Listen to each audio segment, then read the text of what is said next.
నమస్తే రమగారు. నమస్తే జయ. రమగారు, ఏదైనా ఒక మంచి స్టోరీ ఉమ్.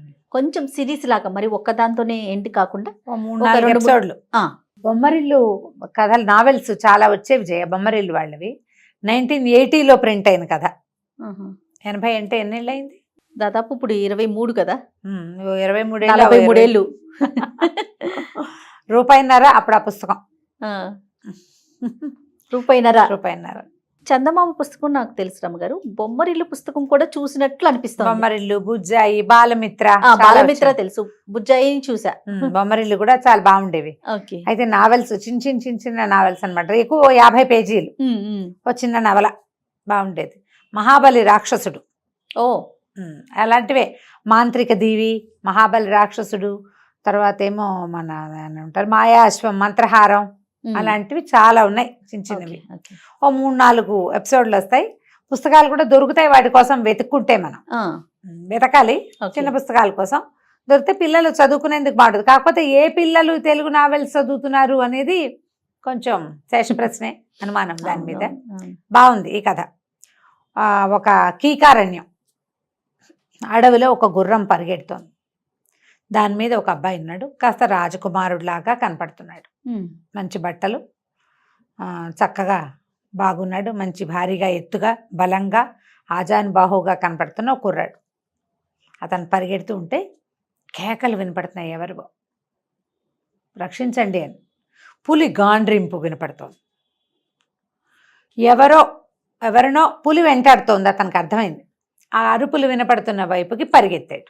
గుర్రం వేసుకుని వెళ్ళేసరికల్లా బాగా ముందుకెళ్ళేసరికి ఒక సాధారణంగా బక్కగా సామాన్యంగా ఉన్న ఒక నడివయసు వ్యక్తి పరిగెడుతున్నాడు. అతను అటు ఇటు తప్పుకుంటున్నాడు. పులి అతను వెంట పడుతోంది. పెద్ద పులి, చాలా పెద్దది. అతను దొరికితే అయిపోయాడే, ఏమీ లేదు. ఇతను ఏం చేశాడు, ఆ పులి వెనకాలే పరిగెత్తేసరికల్లా ఇతను వెనకాల ఇంకొక మనిషి వస్తున్నాడని తెలిసి ఆ గుర్రాన్ని వదిలేశాడు. గుర్రాన్ని వదిలిపెట్టేసి పులి వెనక పరుగు తీసాడు. మనిషి వచ్చేసరికల్లా పరిగెడుతున్న వ్యక్తి కొంచెం స్లో అయ్యాడు. రెండో మనిషి సహాయం లభిస్తుంది కదా. సరే, ఇద్దరు పులికి ఎదగటానికి ప్రయత్నం చేశారు, అతను ఇతను కూడా. ఆ పులి ఇద్దరు కనపడేసరికి ఒక వేటను ఉద్దేశించి పరిగెడుతుంది. రెండో మనిషి కనపడేసరికల్లా అది కొంచెం తత్తరపిత్తలాడుతుంది, కొంచెం ఆగుతుంది, కన్ఫ్యూజ్ అవుతుంది, ఆగుతుంది. తర్వాత ఏమో ఈ వీడు కూడా ఇలాంటి వాడే మనిషి, అది తెలుస్తుంది. ఆడు ఎంత ప్రమాదకారి అనేది దానికి అర్థమవుతుంది. తన మీద పడి దూకేయగలడా ఈ పరిగెడుతున్నవాడు? లాంటి వాడేనా? పరిగెడుతున్నవాడు ఒక 5'6", 5'7" ఉండే మనిషి, రైతు లాంటి ఆకారం ఉన్నవాడు, గట్టిగా పనిచేసుకునేవాడు.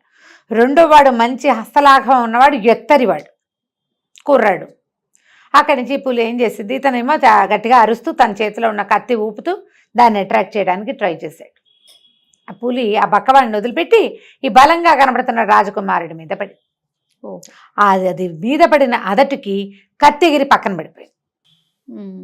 ఈ రెండో మనిషి అతను భయస్తుడు, మామూలుగా ఏదో కట్టలు కొట్టుకునే రకం. అవునులే. ఆ కత్తి తీశాడు, పట్టుకున్నాడు కత్తి.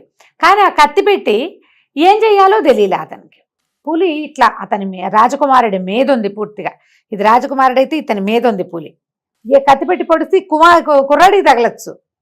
పైగా వెనక నుంచి కత్తి పెట్టి పొడవాలంటే బాణం అయితే దూరం నుంచి ఏదో వేస్తాం, అవును. దగ్గర నుంచి కత్తి పెట్టి పొడవాలంటే దగ్గరికి వెళ్ళాలి. అది అతను వదిలిపెట్టి ఇతని మీద పడితే అర్థం కాక ఆ కత్తి పుచ్చుకుని తత్తరపిత్తరలాడుతున్నాడు. కానీ రాజకుమారుడు చాలా లాఘవమైన వాడు.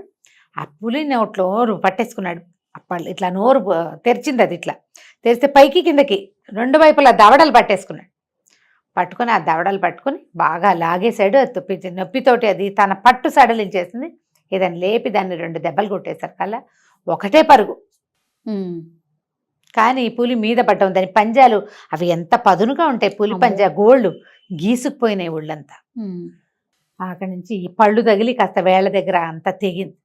పులి పరిగెత్తేసరికల్లా ఈయన అన్నాడు, ఈ పక్క ఆయన అక్కడ నుంచుని, ఆయన బాబు నన్ను క్షమించు, కత్తి ఉన్నా కూడా నేను పులిని కొట్టడానికి భయపడ్డాను అంటే, పర్వాలేదులేండి వెళ్ళిపోయింది కదా, ఇక్కడ ఏమైనా మంచినీళ్ళు ఉన్నాయా అన్నాడు. ముందే ఓ చెరువు ఉందని ఆ చెరువు దగ్గరికి తీసుకుపోయాడు కుర్రాడిని. ఇతను ఏం చేశాడు, ఆ మెల్లిగా చెరువులో నీళ్ళకి దిగి శుభ్రంగా కడుక్కొని అతను ఏవో 2 ఆకుల అల్లమలు తెచ్చి ఆ రసం రాశాడు. తర్వాత ఈ బట్టలు విప్పి పక్కన పెట్టి కాస్త మొహం కాళ్ళు చేతులు కడుక్కుని ఇంకా స్నానం చేసినట్టు చేశాడు. అలసిపోయాడు, అది మీద పడేసరికి కొంచెం రిలాక్స్ అయ్యాక వచ్చి పైన కూర్చున్నాడు గట్టు మీద. నువ్వెవరంటే నువ్వెవరు అని మాట్లాడుకున్నారు. ఈ కుర్రాడు చెప్పాడు, ఈ అడవికి దూరంగా కాంభోజ దేశం అని ఒక దేశం ఉంది.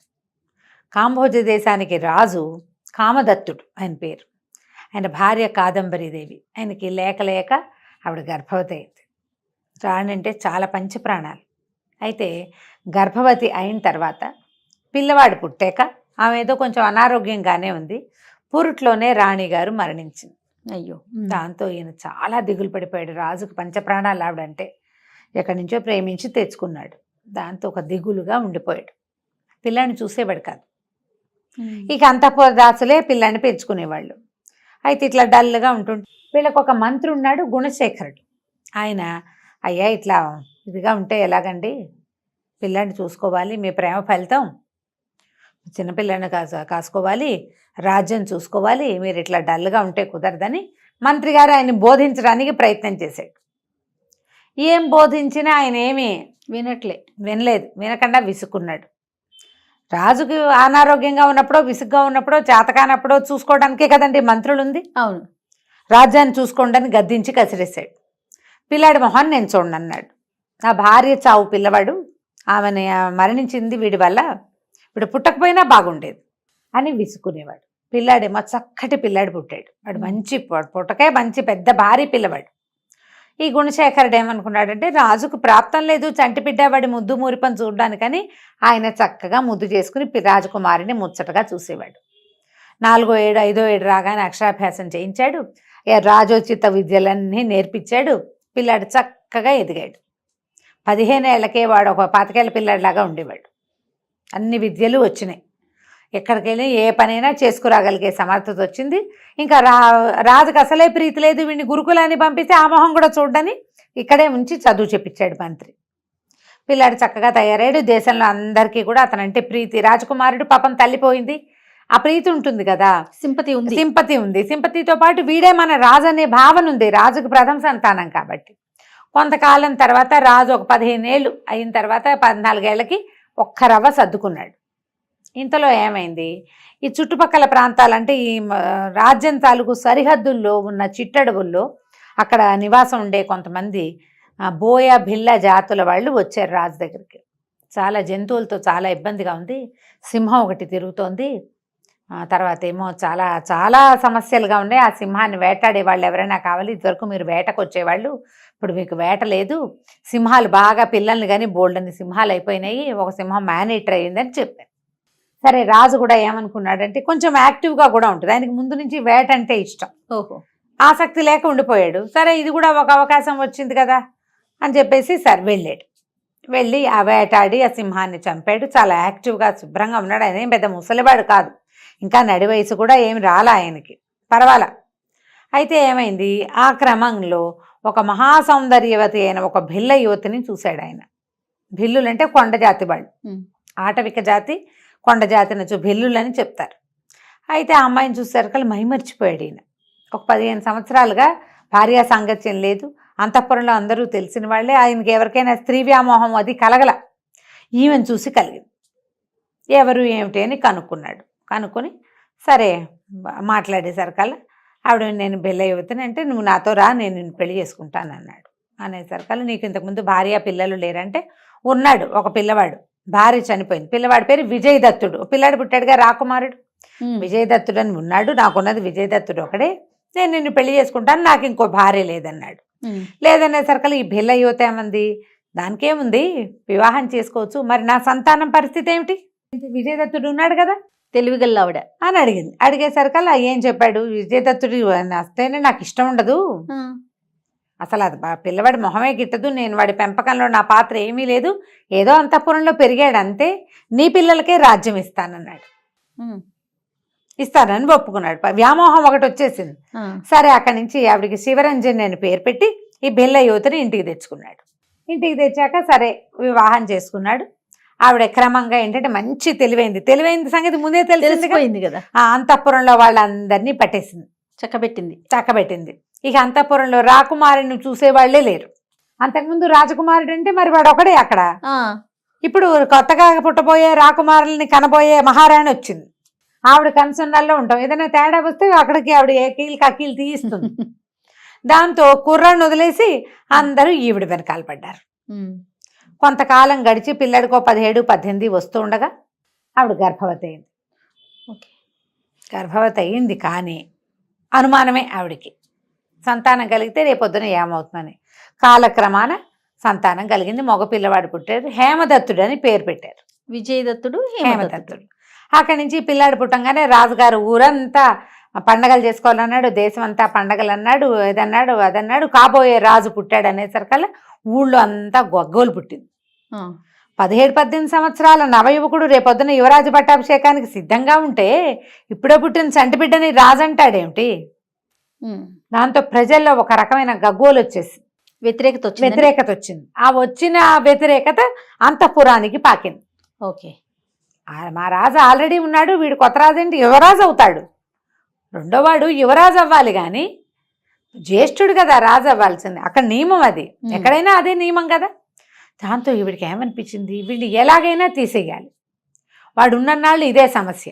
ఈ పిల్లాడు ఎప్పుడు పెరగాలి, ఈ లోపల వాడు పెద్దవాడు అవుతాడు, రాజుకి ఏదైనా ప్రాబ్లం వస్తుంది, రాజుని ఇమీడియట్గా రాజుని చేయాలంటే చంటి బిడ్డని రాజుని చేయరు, కుర్రాన్ని రాజుని చేస్తారు. అవును, తీసేసేయాలి ఎలా అని ఆలోచించి అప్పుడు ఆ కాలముఖుడని ఒక సైన్యాధ్యక్షుడు, వాడు మొహమే కాదు వాడి బుద్ధి కూడా నలిపే, మంచివాడు కాదు. అయితే అతన్ని పిలిచి అతనితో మంతనాలాడింది. రాజ్యం అంతా నీ చేతిలో పెడతాను, వీడిని తప్పించు అని అనేసరికల్లా సరే. ఒక 4-5 రోజులు గడిచింది అంతే. ఈ మంతనాలు సాగిన వారం రోజులు తిరగకుండా తన అంతఃపురంలో తన మందిరంలో నిద్రపోతున్న విజయదత్తుడిని అర్ధరాత్రి పడరెక్కలు విరిచి పట్టుకుని బంధించారు. ఏమిటంటే యువరాజును చంపడానికి అతను ఉద్యుక్తుడయ్యాడు అని. పడుకుని ఉన్నవాడు ఎట్లా చంపుతాడు? కాలముఖుడే సాక్ష్యం చెప్పాడు, నేనే స్వయంగా చూశాను. ఎందుకంటే ఈ పిల్లవాడు పుట్టి ఇతను రాజు అవుతాడని చెప్పేసరికల్లా విజయదత్తుడి ధోరణిలో ఏదో మార్పు వచ్చింది. పైగా ఊరంతా ఇతను పెద్దవాడు కదా, వీడికి ఇవ్వకుండా రాజ్యం చంటివాడికి ఎలా ఇస్తారని చెప్పుకుంటున్నారు. ఆ భయంతో విజయదత్తుడికి ఎలాంటి బుద్ధి పుడుతుందో, ఎవరు ఎలాంటి బుద్ధులు పుట్టిస్తారో అని అంతఃపురం చుట్టూతా నేనేమో కాపలా పెంచాను. ప్రతిరోజు రాత్రిపూట ఒకసారి గస్తీకి నేనే స్వయంగా వెళ్తున్నా.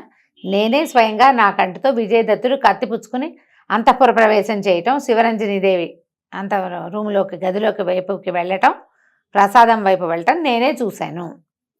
మరి సర్వసైన్యాధ్యక్షుడి సాక్ష్యం చెల్లుతుందా చెల్లదా? మరి అదే కదా చెల్లిద్ది కదా. అక్కడి నుంచి రాజు పిచ్చి కోపం వచ్చేసింది. అసలే ఇష్టం లేదు, దుర్మార్గుడు వీడిని చంపేసాను. అయ్యో, నరికేయమనగానే రాజ్యం అంతా అల్లకల్లోలం అయిపోయింది, గోల పెట్టేస్తున్నారు జనం అంతా. మంత్రి బతిమలాడాడు, అది అంత పని చెయ్యొద్దు, అసలు విజయదత్తుడు అటువంటి వాడు కాదు, అతనికి రాజ్యకాంక్ష లేదు, అంత వయసు రాలేదు, చంటి పిల్లవాడిని చంపేసేంత క్రూరుడు కాదు. అది కాదని ఆ మంత్రి ఎంత బతిమలాడినా రాజు ఒప్పుకోవాలి. మరణశిక్ష విధించవలసిందే. మరణశిక్ష విధించడానికి ఒక చోటకి ఎక్కడికో అడవిలో తీసుకెళ్ళి మెడ ఉత్తరిచ్చేయమని ఆర్డర్ చేశారు. శిక్షను అమలు చేయడానికి సైనికులు అడవిలోకి తీసుకెళ్లేసరికి ఏమైంది, కొంతమంది ముసుగు వ్యక్తులు వచ్చి సైనికుల మీద పడ్డారు. వాళ్ళు వీళ్ళు చడామడా కొట్టుకున్నారు. ఈ అబ్బాయికి చేతులు వెనకాల కట్టేశారు. ఏం జరుగుతోందో తెలియటం లేదు, వాళ్ళు ఎవరో ముసుగు వ్యక్తులు. ఇంతలో ఏమైంది, ఒక సైనికుడు తను పట్టుకున్నాడు వెనక నుంచి. మెడ ఉత్తరిచ్చేయమన్నారు కాబట్టి కత్తి మెడ కానించేసరికి దూరం నుంచి ఒక బాణం ఆ సైనికుడిని కొట్టేసింది. ఇక్కడ ఉన్న వాళ్ళు కాకుండా ఇంకా ఎవరో ఉన్నారన్నమాట. ఆ సైనికుడు పడిపోయింది. మొత్తం అందరి సైనికులందరినీ 10 మందిని చంపేశాక లోపల వెనక నుంచి ఈ చెట్ల వెనకాల నుంచి వచ్చాడు మంత్రి గుణశేఖరుడు. ఆశ్చర్యపోయాడు రాజకుమారుడు, ఇదేంటి మంత్రివర్య మీరు ఇంత పని చేశారు అంటే, ఆయన నిజం నిలకడ మీద తెలుస్తుంది, నువ్వంత పని చేసుండవు నాకు తెలుసు. ఈ ముసుగు వ్యక్తులంతా నా సైనికులే, నా నమ్మిన బంట్లు. వీళ్ళు రాజుకి కాదు రాజ్యానికి సేవకులు. రాజుకు సేవకులు ఏముంది, రాజు ఏది చెప్తే అది చేస్తారు. ఈ రాజ్యం బాగుండాలని కోరుకునే వాళ్ళు నిన్న పుట్టిన పసికందు రాజ్యానికి రాజు అంటే వీళ్ళు సిద్ధంగా లేరు. నువ్వే మా రాజువి, నిజం నిలకడ మీద తెలుస్తుంది కాబట్టి కొన్నాళ్ళు నువ్వు కూడా దేశాటం చేస్తే ప్రపంచం తెలుస్తుంది. ఈ లోపల ఇక్కడ పరిస్థితులు సద్దుమణుగుతాయి, లేదా కనీసం నీ బతుకు నువ్వు దారిని నువ్వు బతుకు. నీకు సైనిక విద్యలు వచ్చు, కొన్ని నేర్చుకున్నావు, కత్తి తిప్పడం బాణాలు వేయటం 4 వచ్చు నీకు. విద్యలతోటైనా హాయిగా బతుకు. ఏదైనా నిలకడ మీద అవకాశం కుదిరిందా నేనే నిన్ను వెతికించి వెనక్కి రప్పిస్తాను, నువ్వు బతుకుతావు కనీసం అని ఈ ప్రయత్నం చేశామని చెప్పి ఆ ముసుగు వ్యక్తి వచ్చి వెనకాల తాళ్ళు కూడా తీసేశాడు. రాజకుమారుడికి ఒక తెల్లటి గుర్రాన్ని అప్పచెప్పారు, కొంత డబ్బు ఇచ్చారు. నీ దారిని నువ్వు వెళ్ళు, నీ బతుకు నువ్వు బతకమని రాజకుమారుడిని. మరి ఇదంతా ఎట్లా మేనేజ్ చేస్తారు? శవాలు మాయం చేస్తారు. రాజకుమారుని చంపేశామని వీళ్ళలో ఒకడు వెళ్ళి వార్త చెప్తాడు, అంతే అని చెప్పేసి శవాలన్నింటినీ పూర్తి చేశారు. రాజకుమారుడికి గుర్రం ఇచ్చి పంపించేశారు. ఆ రాజకుమారుడిని నేనే అని విజయదత్తుడు చెప్తున్నాడనమాట. నేనే ఆ రాజకుమారుణ్ణి, ఇంకే దారి లేక తల్లి తోడు లేదు, ఎవ్వరూ లేరు, నా తండ్రికి నా మీద అనుమానం, దాంతో నేను కాంపోజ్ దేశాన్ని వదిలిపెట్టి ఈ దూరం వచ్చేసానని చెప్పాడు. చెప్పి నువ్వెవరు ఏమిటంటే, నాయన ఏముంది, నేను నిరుపేదని, కట్టెలు కొట్టుకుంటాను, మాది పక్కనే ఉండే గాంధార రాజ్యం, గాంధార దేశం ఈ అడవిని ఆనుకుని ఉంది, మా దేశంలో పరిస్థితులు కూడా ఏమీ చెప్పనలవి కాకుండా ఉన్నాయి, ఇక్కడ ఏదైనా ఉద్యోగం దొరుకుతుందా అని అడుగుతున్నాడు విజయదత్తుడు. ఓహో, మా దేశం పరిస్థితి కూడా ఏమీ బాగుండలేదు, నేను రోజువారీ ఏదో కట్టెలు కొట్టుకుంటా, కలో గంజో 2 కట్టెలు దొరికిన రోజున అమ్ముకుని తింటాను, రాజ్యం పరిస్థితి బాగుండలేదు. రాజు పేరు పుష్పదంతుడు, ఆయనకి మణిమేఖల అని ఒక్క కూతురుంది, మహాద్భుత సౌందర్యవతి. అయితే ఆయన పిల్ల కొంచెం పెద్ద ఎదిగాక ఏం చేస్తారు, పిల్లలకి చిన్నప్పుడంటే అంతఃపురంలో ఆడించుకుంటారు, పిల్లలకి కాస్త స్విమ్మింగ్లు అవి ఇవి అన్నీ వస్తాయని ఓ పెద్ద ఉద్యానవనాన్ని నిర్మించి పెద్ద సరస్సును నిర్మించాడు. ఆ సరస్సుకిలో ఈతలు కొట్టి ఉద్యానవనంలో ఆడుకుని సాయంకాలాలు ఇంటికి వచ్చేది. ఒకనాడు సాయంకాలం అట్లా ఉద్యానవనానికి వెళ్ళిన ఈ మణిమేఖలని ఎవడో ఒక రాక్షసుడు వచ్చాడు, పెద్ద భీకరాకారుడు. వాడు కనపడేసరికల్లా ఈ అమ్మాయి స్పృహ తప్పిపోయింది, చెలికత్తలంతా కాకావికలై పరిగెత్తారు. అదేమో కన్యోద్యానవనం కదా, పెళ్లి ఆడపిల్లలది, సైనికులు బయట ఉన్నారు. వాడు మాయలతోటి లోపలికి వచ్చాడు. జనాలకి అర్థమయ్యే లోపలే వాడు రాజకుమారిని భుజాన్ని వేసుకుని తీసుకెళ్ళిపోయాడు, మాయమైపోయింది. పిల్ల కోసం వెతకది చోట్లేదు. ఇప్పుడు ఎవడో వాడెత్తుపాడు వీడెత్తుపాడు అంటే వాడు వెనకాల పడతారు. రాక్షసమాయికి ఏం చేస్తారు, వాడు అక్కడి నుంచి అక్కడే మాయమైపోయాడు. వాడు నడుచుకుంటూ కారు అయితే రథం అయితే పోని, కారో రథం ఏదైనా కానీ ఈ దారిలో వెళ్ళింది, ఈ నెంబర్ వాడిని ఎవరైనా చూసాడా ఇట్లా పట్టుకోవచ్చు, అక్కడే హుప్పని ఒక మంత్రం చదివి మాయమైపోయాడు. మాయమంత్రాలు తెలిసిన వాళ్ళు ఎవరినైనా కనుక్కున్నా ఇదేమీ ససిపడలేదు అని చెప్పాడు. చెప్పేసరికల్లా ఏమన్నాడు, కుర్రాడు అడిగాడు, అయితే రాజకుమారిని వెతికి తెచ్చిన వాళ్ళకి ఉద్యోగం దొరుకుతుందా అని. ఈ నిరుపేద ఆయన ఉన్నాడు, అడవిలో రక్షించిన పులిబారి నుంచి రక్షించిన ఆయన ఏం చెప్పాడంటే, దానికే ఉంది ఆయన, రాజకుమార్తెను రక్షించిన వాడికి అర్ధరాజ్యము రాజకుమార్తెతోటి వివాహము ఉన్నాయి, ఉద్యోగం ఏమిటి, నీకు సద్యోగమే లభిస్తుంది, నువ్వు ప్రయత్నం చేయి, చూస్తే సాహసపు వల్లే ఉన్నావు, పులి మీద ఒట్టిపై చేతులతోటి పులిని చంపేశావు, చంపినంత పని చేసావు, పులి మీద పడినా భయం లేదు నీ మొహంలో, పైగా రాకుమారుడివి, నువ్వు చేయగలుగుతావు, ట్రై చేయమని మరి ప్రయత్నం చేసుకోమన్నాడు. సరే తనతో పాటు ఊళ్ళోకి తీసుకుపోయాడు. సరే ఇతని దగ్గర ఎట్లా కొంత డబ్బులు ఉన్నాయి కదా, ఒక బంగారు నాణ్యం అతనికి ఇస్తే ఆ రాత్రికి ఏదో ఆహారం తీసుకొచ్చారు. శుభ్రంగా కడుపు నిండా తిని వాళ్ళ ఇంట్లోనే విశ్రాంతిగా పడుకున్నాడు. మర్నాడు పొద్దున గుర్రానికి మాలిష్ చేయించుకుని తను కూడా స్నానం చేసి శుభ్రమైన వస్త్రాలు కొనుక్కుని ధరించి రాజుగారి దగ్గరికి వెళ్ళాడు, ఆ పుష్పదంత మహారాజు దగ్గరికి. ఆయన ఈ కుర్రాన్ని చూసి ఆశ్చర్యపడి, నువ్వు చూస్తే చిన్నపిల్లాడల్లే ఉన్నావు, రాక్షసమాయలు అవి నీ వల్ల ఏమవుతాయి నాయన, మా దగ్గర నుంచి ఎందరో బయలుదేరారు, ఒక్కడు వెనక్కి వస్తే ఒట్టు, మేము ఆశలు వదిలేసుకున్నాము, నువ్వేదో ప్రయత్నం చేస్తున్నావు కాబట్టి చూస్తానంటే చూడు, కానీ నువ్వు చూస్తే రాజకుమారి లక్షణాలు కొంచెం భయంగా ఉంది నాకు అని వేరే బౌట్స్ అడిగాడు. అడిగితే నేను రాకుమారినేనండి, ఏ రాజ్యమో అది నేను మీకు చెప్పలేను, ఇప్పుడు దాని అవసరం కూడా లేదు, ప్రయత్నం చేసి చూస్తా, నాకు ఒకటి చెప్పండి, ఇలా బయలుదేరిన రాక్షసుడు ఏ దిక్కుకి ప్రయాణం చేస్తూ అంటే బయలుదేరి మాయమైపోయాడో చెప్పండి. ఏ దిక్కు వైపుకి అతను వెళ్ళిపోయాడు, అతను ఆకాశంలోంచి వీళ్ళు మాయమేం పూర్తిగా మాయం కాదు, ఆకాశం వైపుకి దూసుకెళ్ళాడు, ఆకాశంలో కలిసిపోయాడు, ఏ దిక్కు వైపు ఆకాశంలోకి వెళ్ళాడో చెప్పండి. ఈయన సైనికుల్ని వాళ్ళని వీళ్ళని పిలిచాడు. వాళ్ళు ఉన్న చిలకత్తులు వాళ్ళు వీళ్ళు ఏమన్నారంటే పడమటి వైపు వెళ్ళినట్టే కనపడింది, ఎందుకంటే సూర్యాస్తమయం అయింది, అస్తమిస్తున్న సూర్యబింబం మీ వైపుకి అతను వెళ్ళటం వల్లే మాకు స్పష్టంగా కనపడ్డాడు, అంటే పడమటి దిక్కుకి వెళ్ళాడు. బాగానే ఉందిగా. కుర్రాడు ఏం చేశాడు, సరే వాళ్ళు ఇచ్చిన ఆహార పదార్థాలు కొన్ని మూట కట్టుకున్నాడు, వాళ్ళు ఏదో కొంచెం ధనం ఇచ్చారు, గుర్రానికి గుగ్గిళ్ళు గళ్ళు ఇచ్చారు, అవన్నీ సంచులు వెళ్ళాడేసుకున్నాడు. మన గుర్రానికి ప్రయాణం మొదలుపెట్టాడు. ఆగకుండా ప్రయాణిస్తూనే ఉన్నాడు, ఎంత ప్రయాణమో. వెళ్ళగా రాత్రికి ఎక్కడో విశ్రమించాడు, తెల్లవారు లేచి మళ్ళీ ఇంకా వెళ్ళాడు. 2-3 రోజుల ప్రయాణం తర్వాత అలసిపోయాడు.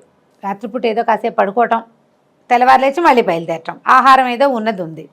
3వ రోజుకి పడమటి దిక్కున ఉన్న ఒక ఉద్యానవనం లాంటి ఒక తోటలాగా ఉన్న ఒక అడవిలోకి వెళ్ళాడు. అక్కడ ఒక పెద్ద సరస్సు ఉంది. దాని నిండా తామర పువ్వులు, చుట్టూతా చెట్లు ఏంటో బలి పెంచినట్టు ముద్దుగా ఉంది. అడవిలో అలా ఎలా ఉంటుంది?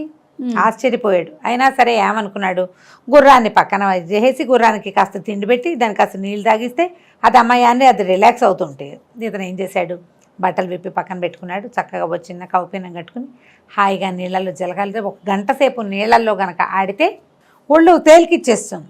2 రోజుల నుంచి ఏదో చెంపు పోసుకుంటున్నాడు బావుల దగ్గర. నీళ్లు చూసేసరికి ఉత్సాహం వచ్చింది. నీళ్ళల్లోకి దిగాడు. 1 గంట సేపు నీటిలో అటు ఇటు ఈదాడు. తామర పువ్వులు చేతికి అందినవి ఎగరేశాడు, ఆడేసుకున్నాడు బాగా. చాలా ఉత్సాహంగా బయటకు వచ్చాడు. బయటకు వచ్చిన తర్వాత ఏమైంది, సరే తల తుడుచుకుని బట్టలు తీస్తే ఉన్నాయి కదా, ఓ తువ్వాలు కట్టి ఒంటి మీద ఉన్నది పిండుకుని మళ్ళీ కట్టుకుని ఇంకో తువ్వాలు తీసి తల తుడుచుకుందామని మొహం మీద నుంచి ఇట్లా నెత్తి మీదకి పోనిచ్చాడు. పోనిస్తే నెత్తి మీద 2 కొమ్ములు తగిలినాయి చేతికి. ఆవుకున్నట్టు కొమ్ములు ఉన్నాయి. ఇదేమిటి కొమ్ములున్నాయి అని అప్పుడు బాగా చూసుకుంటే శరీరం అంతా ముడతగా పడి మొద్దుగా అయిపోయినట్టుంది. వీడు ఇంతకీ 19 ఏళ్ళు ఉన్నాయేమో అబ్బాయికి. జవజవలాడుతూ ఉన్న 6 అడుగుల పిల్లవాడు మొద్దుగా నెత్తి మీద కొమ్ములతోటి గబగబా కదలేనట్టుగా, ఇదేమిటి నేను ఇలా అయిపోయాను అన్నాడు పైకి స్వాగతంగా.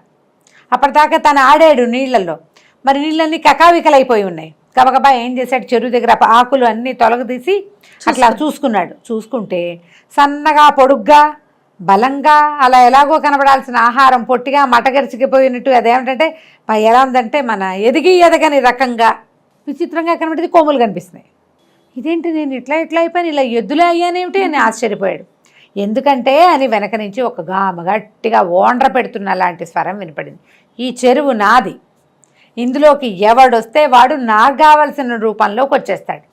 వెనక్కి తిరిగి చూస్తే ఒక రాక్షసుడు అక్కడ నుంచుని ఉన్నాడు. అక్కడ మహాకాయుడు, వాడి నెత్తి మీద కూడా 2 కొమ్ములు ఉన్నాయి. ఓహో, వీడేం చేశాడు, ఈ కుర్రాడు కత్తి ఎక్కడో పెట్టుకున్నాడుగా, ఆ కత్తి పుచ్చుకుని మీద కలబడిపోయేసరికి వాడి మీదకి వెళ్తుంటే కంగుమంటోంది కత్తి. ఇనపదానికో రాతి దానికో తగిలినట్టుగా పక్క అన్నవాడు. హాహాహా అని. మామూలు పక్క అంటే మంది వికటాట్టహాసం చేశాడు రాక్షసుడు. నీ ఆయుధము నువ్వు బాగా కదపలేవు, నీ ఆయుధంతో నన్నేమీ చెయ్యలేవు, అవన్నీ మన దగ్గర పనిచేయవని ఆ కత్తి ఒక విరుపు విరిచేసి వీడిని ఎత్తి విసిరేసాడు. 6 అడుగుల అబ్బాయి వీళ్ళ మూలబడ్డాడు, పడిపోయాడు. అంతే, స్పృహ తప్పిపోయాడు. అతనికి మెలకు వచ్చేసరికల్లా అతనికి ఏం కనపడింది, తను ఒక కటకటాలున్న ఒక గుహలాంటి దాంట్లో ఉన్నాడు. కాలికి ఒక గొలుసు కట్టుంది, కాలి గొలుసు కటకటాల్లో ఉన్నా, నెత్తి తడుకున్నాడు, కొమ్ములు అలాగే ఉన్నాయి. శరీరం అంతా బండగా ఇట్లా ముట్టుకుంటే మెత్తగా మృదువుగా తనకు ఎప్పట్లాగా తగలటల్లా బరగ్గా గొడ్డు చర్మంలాగా తగులుతోంది. ఏం చేయాలో తెలీదు. ఎక్కడో పడిపోయాను నేను, రాజకుమార్తెను రక్షించిపోయి మనం ఇరుక్కున్నామేమిటో తెలీదు, వాడెవడో తెలీదు, ఇక్కడి నుంచి ఎలా బయటపడాలో తెలియదు, ఎవ్వరూ లేరు, పిట్ట పురుగు లేదు. చాలాసేపటికి ఇతనికి వెలుకు వచ్చాక ఒక అమ్మాయి, ఈ అమ్మాయి రాక్షసి పిల్ల రాక్షసి, ఆకారం అది ఎత్తుగా మోటుగా ఉంది కానీ అందంగా ఉంది. అక్కడి నుంచి ఆహారం పుచ్చుకొచ్చింది. వస్తూ ఎవరు నువ్వు ఏమిటి అన్నాడు. అనేసరికల్లా రాజకుమారా అంటుంది. రాజకుమారా అంటావేమిటి, నేనేం రాజకుమారిని, ఇలా నా స్వరూపం అంటే నువ్వు ఏ రూపంలో ఉన్నా నువ్వు రాజకుమారుడివి, నేను గుర్తుపట్టగలను, ఎందుకంటే మా అన్న రాకుమారుడినే తెస్తాడని నాకు తెలుసు, అన్నం తిను అంటుంది. అన్నం నేను తిన్ను, మీరు ఏవేవో పెడతారు నేను అవన్నీ తిన్నన్నాడు. కాదు తినకపోతే నీకు ఓపిక ఉండదు, నిన్ను బాగా మేపి నేను చక్కగా బలంగా ఉంచి నిన్ను బలిస్తాడు మా అన్నయ్య కాదు మా నాన్న అంది. అనేసరికల్లా అదేమిటి ఎందుకు అంటే మా నాన్న పేరు మహాబలి, రాక్షసుడు, ఆయనకి ప్రపంచమంతా తన అధీనంలోకి తెచ్చుకోవాలని ఆయన కోరిక. అయితే మనకి ఒక శాంభవిదేవిని ఆరాధిస్తే అమ్మవారు అతనికి ఏం చెప్పిందంటే, నువ్వు ఏం చేసినా ఎంత తపస్సు చేసినా నీకు శక్తి రాదు, ఒక అవివాహితైన రాకుమార్తెని, సర్వలక్షణ సంపన్నుడైన ఒక రాకుమారిని బలివ్వు, అప్పుడు నువ్వు కోరిన కోరికలు తీరుతాయంది. మా నాన్న అప్పటి నుంచి ప్రయత్నం చేస్తున్నాడు, ప్రయత్నం చేయగా ఒక అమ్మాయిని తీసుకొచ్చాడు అనగానే వీడికి ఆశ పుట్టింది. అమ్మాయి గాంధారి రాజకుమార్తెనా అని అడిగాడు. ఏమో ఏ రాకుమార్తె నాకేం తెలుసు, అవన్నీ నాకు తెలీదు, మా నాన్నని అడగాలి, నాకు తెలీదు, కానీ రాకుమార్తెను తెచ్చాడు, ఏది ఎక్కడుంది అన్నాడు. మొన్నటిదాకా ఇక్కడే ఉంది, నిన్నే తీసుకుపోయాడు, నిన్ను తీసుకొచ్చాడు, నువ్వు రాకుమారుడే, ఖచ్చితంగా రాకుమారుడు కాబట్టి నిన్ను తీసుకొచ్చాడు అన్నది. అనేసరికల్లా వీడు అబ్బో ఏం చేయాలి, అక్కడి నుంచి ఆశగా ఉంది ఆ అమ్మాయికి వీడి మీద. నువ్వెంతో నచ్చావు నాకు, కానీ ఏం చెయ్యాలి, మా నాన్నేమో నిన్ను బలిచ్చేస్తాడు, అప్పటిదాకా అయినా నిన్ను కళ్ళారా చూసుకుంటాను, అన్నం తిను, నీకు ఓపిక వస్తుంది అంటుంది. అనేసరికల్లా ఓహో ఈ పిచ్చిదానికి మనం అంటే ఆసక్తిగా ఉందనుకుని కుర్రాడు ఏమన్నాడు, నేను అన్నం తిన్ను ఏం తిన్ను, ఎలాగో చచ్చిపోయేది కదా, అదేదో ఇక్కడే చచ్చిపోతానన్నాడు. అదే అయ్యో చచ్చిపోవడం గురించి మాట్లాడద్దు, కనీసం నా దగ్గర ఉన్నంతసేపు అయినా నువ్వు ఆరోగ్యంగా చక్కగా ఉంటే నిన్ను కళ్ళారా చూసుకుంటాను, నిన్ను చూసి చూడంగానే నీతో ప్రేమలో పడ్డానని అనగానే, అలా అయితే ఓ పని చేద్దాం, మీ నాన్నని నువ్వు నేను కలిసి చంపేద్దాం, ఏం చక్క మనం పెళ్లి చేసుకుందాం అన్నాడు. అమ్మో మా నాన్నని చంపటమే అంది. అంతేలే, నిన్ను కాదు కదా మీ నాన్న ఏమైనా చేసేది, నన్నేమో బలిచ్చేస్తాడు, ఊరికే నన్ను తలుచుకుంటూ కూర్చుంటావు, నువ్వు కొన్నాళ్ళకి చచ్చిపోతావు, ఎలాగైనా మనం చచ్చిపోతాం, మీ నాన్న మాత్రం బాగుంటాడు అంటే దీన్ని నచ్చల. అలా కాదు ఇంకో మార్గం చెప్పు. ఇంకో మార్గం ఏం చెప్తాం, పోనీ నువ్వేం చంపదులే మీ నాన్నని చంపే ఉపాయం ఏమిటో చెప్పు, నేను చంపుతా. ఓహో, తండ్రి అంటే మమకారం ఉంటుంది కదా, ఇప్పుడు రేపొద్దున పెళ్లి చేసుకుని వెళ్ళిపోతావు, మీ నాన్న దగ్గర ఉండబోయావా, నువ్వు ఎల్లకాలం ఆడపిల్లవి అంటే, కాదు నాకు పెళ్లి చేస్తాడు అని. మరి నీకు పెళ్లి చేసి వెళ్ళిపోయేటది మీ నాన్న ఉంటే ఏమిటి లేకపోతే ఏమిటి, ఉన్నా లేకపోయినా ఒకటే కదా, ఎలాగో నువ్వు నీ భర్తతో వెళ్ళిపోతావు, అదేదో నాతో వచ్చి మీ నాన్నని చంపే ఉపాయం చెప్పు అంటే ఇది ఆలోచించడం మొదలుపెట్టింది రాకాసి పిల్ల. ఆలోచించి చూస్తానంది. అయితే నువ్వేం చేయాలంటే, మీ నాన్న ప్రాణాలు ఎక్కడున్నాయి, అతను ఎట్లా మరణిస్తాడు, ఎందుకంటే నిన్ను నేను కత్తి పెట్టి కొట్టా, ఎక్కడ కొట్టినా కంగుమని మోతొచ్చింది కానీ దెబ్బ తగల, నా కత్తే ముక్కలుగా విరిగిపోయింది, కాబట్టి బలంతో అతన్ని నేనేం చేయలేను, కాబట్టి తెలివితోటి ఏదో చెయ్యాలి, ఏదైనా ఒక మార్గం ఉంటే చెప్పు, ఆ మార్గంతో మీ నాన్నని నేను సంహరిస్తాను, పాపం ఆ రాజకుమార్తె ఎవరో మనకు తెలీదు, దాని దారిని అది పోతుంది, మన ఇద్దరం పెళ్లి చేసుకుందాం. ఈ రాకాసు పిల్లకి ఆ పెళ్లి మీద పట్టేసింది మనసు. నాన్న ఎవరో ఒకళ్ళని తెస్తాడు, ఆ అబ్బాయి దీనికి నచ్చుతాడు, కానీ ఆయన నాన్నేమో వాడిని బలికి చేస్తాడు, ఎలాగా, పోనీ రాక్షస పిల్లని ఎవరినైనా చేసుకుందామంటే వాళ్ళ మొహాలు దీనికి గిట్టవు, మరి వాళ్ళు అందంగా ఉండరు కదా, మోటుగా ఉంటారు, వీడేమో బాగున్నాడు నాజుగ్గా, అందుకని సరేనని ఒప్పుకుంది. సరే మా ముందు నువ్వు అన్నం తిను, అప్పుడు నేను మా నాన్న సంగతి చూస్తానంది. అన్నం తిని విశ్రాంతి తీసుకున్నాడు విజయదత్తుడు. అయితే ఈ విజయదత్తుడిని రాక్షసుడు తీసుకొచ్చాడు, రాక్షసి పిల్ల ఇతనితో ప్రేమలో పడింది. మీ నాన్న తాలూకు మరణ రహస్యం కనుక్కోమని చెప్పాడు విజయదత్తుడు. సరే బాగానే ఉంది. ఈ పెళ్ళి ఏం చేసింది, వాళ్ళ నాన్న కోసం ఎదురు చూడటం మొదలుపెట్టింది, చక్కగా వంట చేసింది రుచిగా. వాళ్ళ నాన్నకి మంచి బ్రహ్మాండమైన ద్రాక్షసారా ఇష్టం, అది కూడా 2 సీసాలు రెడీ చేసి 2 పీపాలు పక్కన పెట్టుకుంది. రాక్షసుడు వచ్చాడు, వచ్చి చాలా ఉత్సాహంగా వచ్చాడు. సరే కూతురు చాగా రుచిగా చేసిన వంట అంతా తినబెట్టింది, కూర్చొని తిన్నాడు.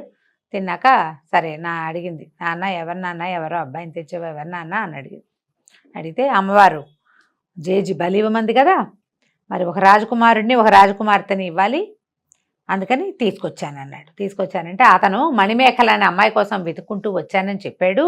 మణిమేఖల ఎవరు నాన్న అంటే, అదే నేను తీసుకొచ్చాను కదా అమ్మాయిని, ఆ అమ్మాయే మణిమేఖల.